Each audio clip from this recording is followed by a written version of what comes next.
Okay, so after all of that emotion, I'm still meditating a bit. I wanted to move on to um, my godfather.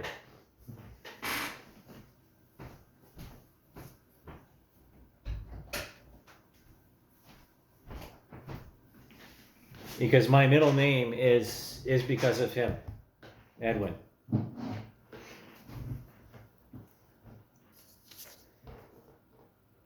And this is a tangent, but I have a Saudi Arabian rival here, you know, from someone that used to be close to us. And if I remember correctly, of course, he's Welsh, and he was involved with Teen Challenge International. With the therapy and the ministry, dealing with people who have drug addictions. And if I remember correctly, he was in the British Royal Marines when he was younger, in the late '80s, somewhere around there, '90s. And then he went through the program, and that's how we came to meet. And he had an influence on my life, but of course my sister's not very happy with him for whatever reason. I don't know all the details, but the being around vulnerable people and so on and so forth has a real affect on your life. You pay a price for trying to help other people, right? Bad things happen to good people, and the path to hell is paved with good intentions. Now, my godfather, when my grandfather was working at Molson in Toronto, Molson, it was Molson, and my grandmother on my dad's side didn't all. I don't know exactly what her condition was, um, but they slept in different rooms sometimes. Nightmares and stuff.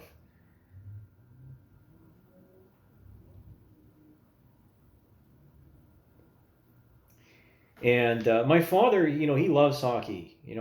Hockey is like the Steele family thing, but I didn't care for it. So obviously that brought, past a certain age, I just didn't care for it.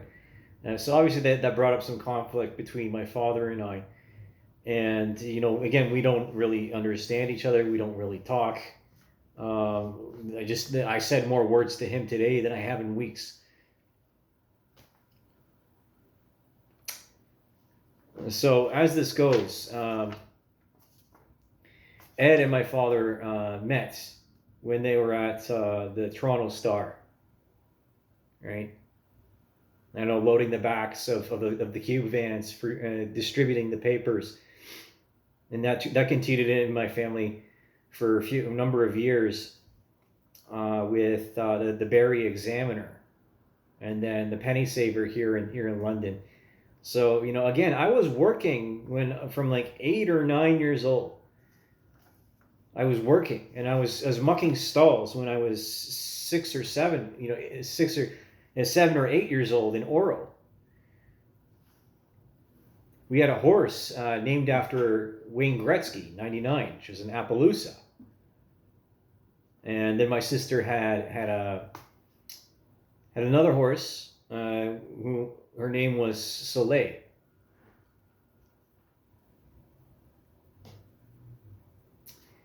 So this article here is about Ed, Mr. Ed, the talking horse. So I'll just read this to you now. When the Prime Minister's task force on sports criticized public apathy and pointed to the lack of participants in amateur sports, they couldn't have been talking about the TOHL. The TOHL stands for the R Hockey League, a most unique and certainly the most amateur hockey league in the world of Avery Brundage. The players in the 4-team League, which plays 2 games every Friday between midnight and 2 a.m. at the Tam O'Shanter, pay for privilege of playing. They buy their own equipment, pay $2 a week for ice time, the referees, trophies, and a season-ending banquet. It costs a player about $150 a year to play in the league. Goalkeepers even more. The TOHL came into existence by accident April 4th, 1962. 11 players between the ages of 17 and 28 rented ice at the Scarborough Arena for an evening of fun. They invited Ed Morrison to come along. Morrison, known to the players as Mr. Ed, is an employee in Eaton's delivery department and a real sports fan. Okay, so I got that wrong. Eaton's.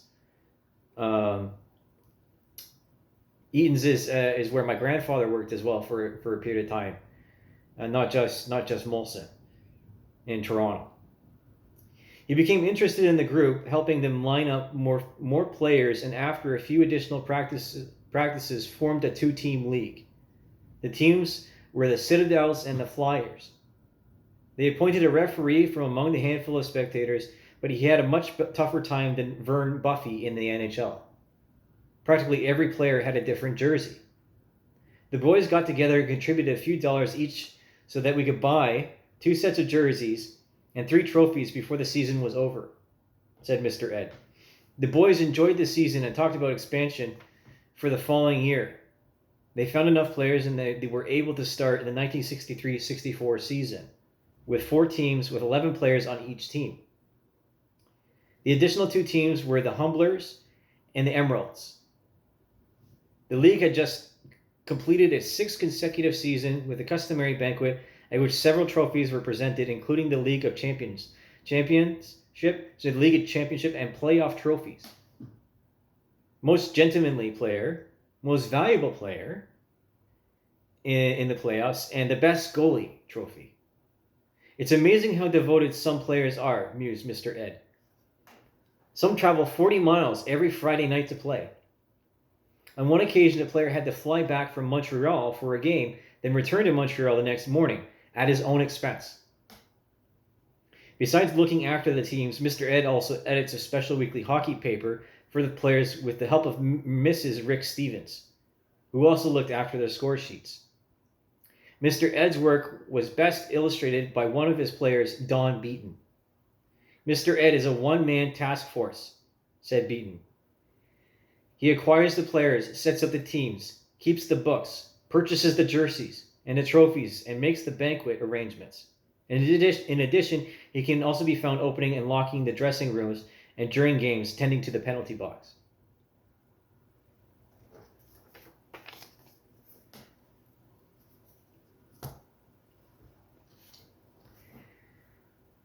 This is my Godfather's surface record. This is his service record.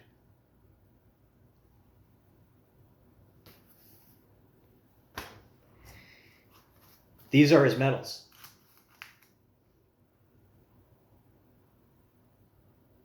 That I wear on my chest during Remembrance Day.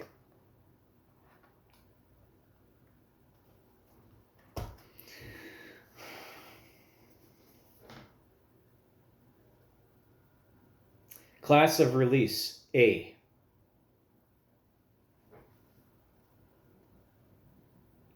LAC Morrison.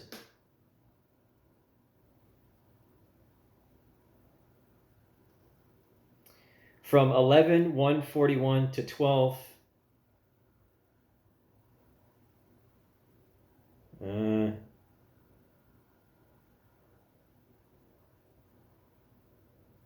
12/1/41. And this is stamped the 4th of April, 1946.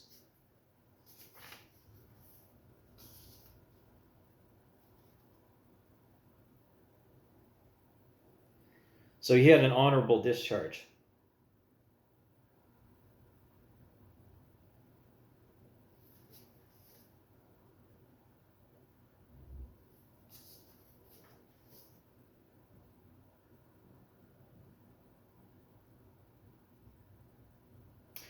So yes, I have a personal connection to the RAF.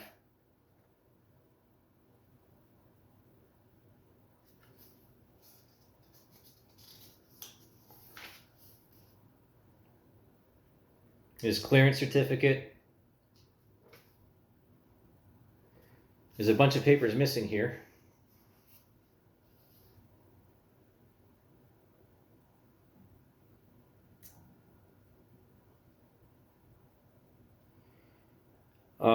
I can't exactly remember what it said, or see what it says.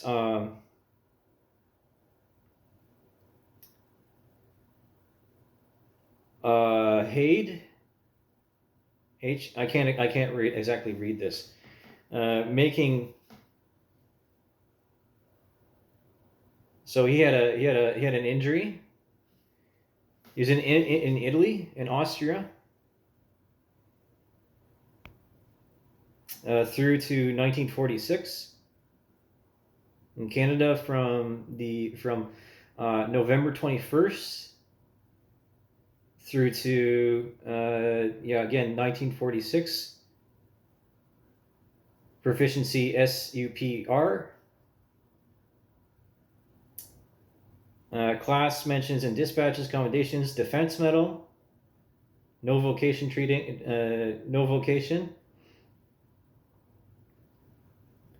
Again, scarring over left elbow. From 400 ADMW RAF. Again, a reliable airman from the wing commander.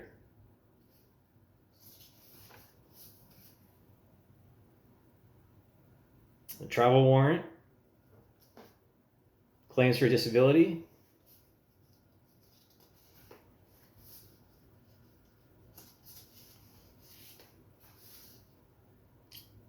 Hospital treatment during release.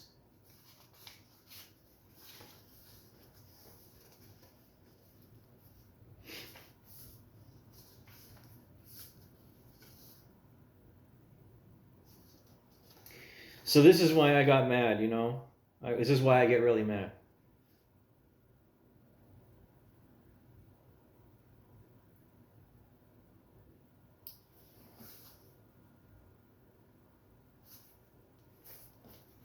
He paid. It was paid. Paid off.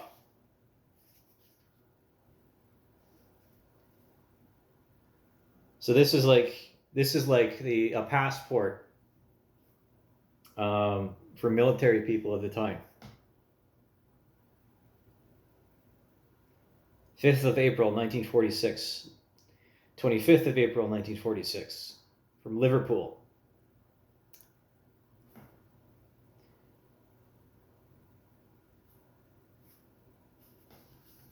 And I have a note here. Of course, this was all given to me after his funeral.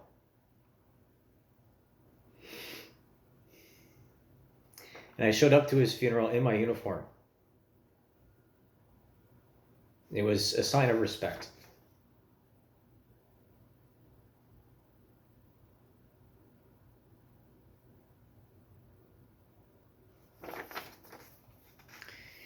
Aviation and art are my livelihood.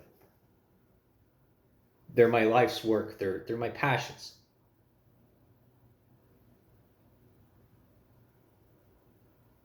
And I have every right to be angry about other people getting in my way and trying to suicide me.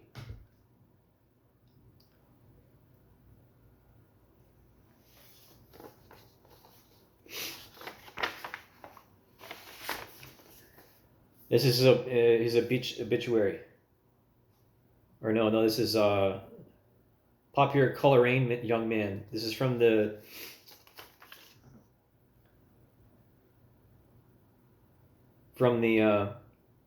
obviously the paper in Northern Ireland. Mr. Edwin Morrison leaves for Toronto, November 8th, 1952. See, this is his photo.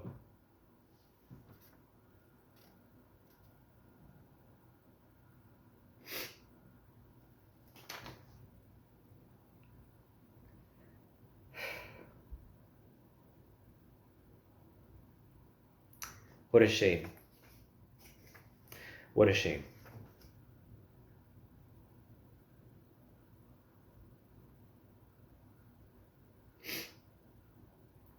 He was a teacher at Lawrence Rowe Presbyterian Church Sunday School and a member of the church choir and secretary of the Borough and District Table Tennis League. In these and other ways, Mr. Morrison rendered useful service to the community, and he will be much missed. Previous to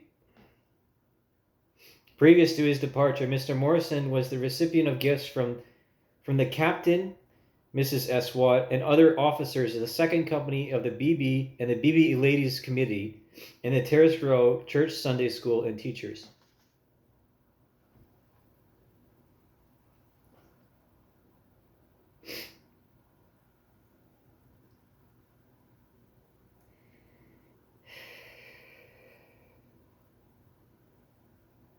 The things we throw away.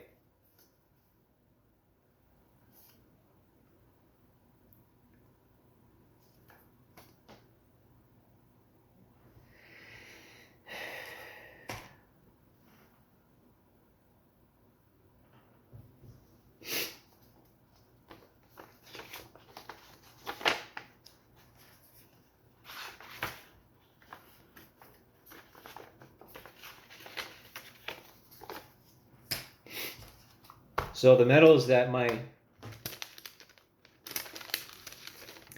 godfather earned are, of course, the Italy Star.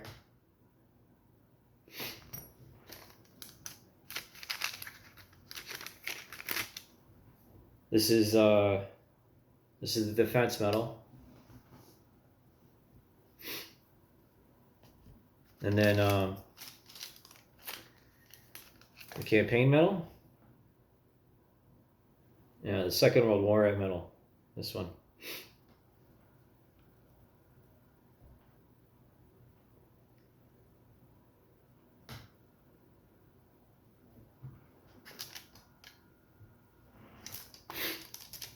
So my time has come, if you ask me. It's time for me to take the position that for which is mine, and that I've been robbed of because of social movements and the arrogance of other people.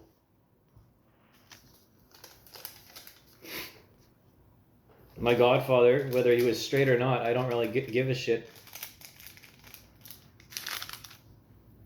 But the assaults on my family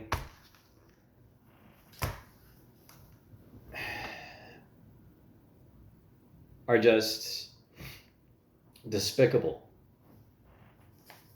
My grandfather on my mother's side, I'm wearing this hat. He was a scout troop leader in Downsview.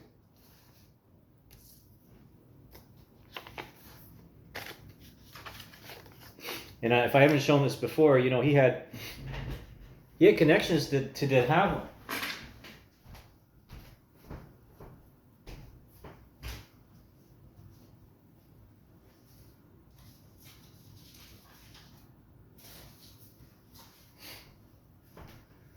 You know,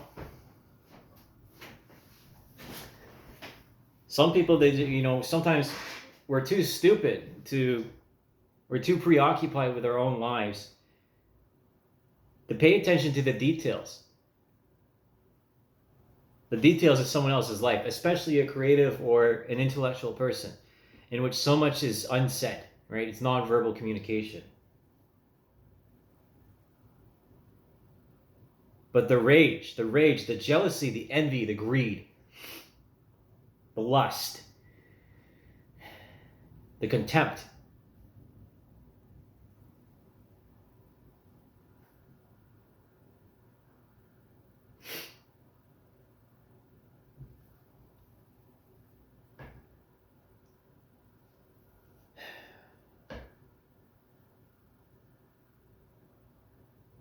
I will become who I am, and I am who I will become.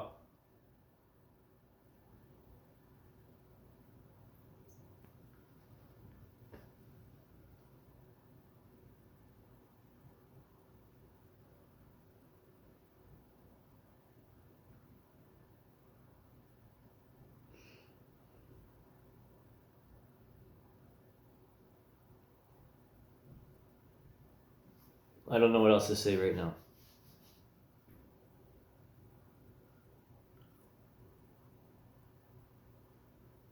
I'm just disgusted with how other people act and treat me, you know, or people like me. Because they wanted absolute power.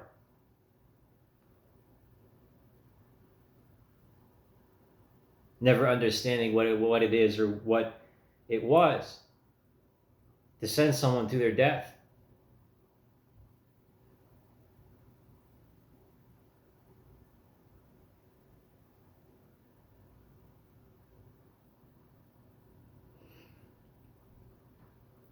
I think I'll label this Bits and Bytes Heritage. Heritage and War.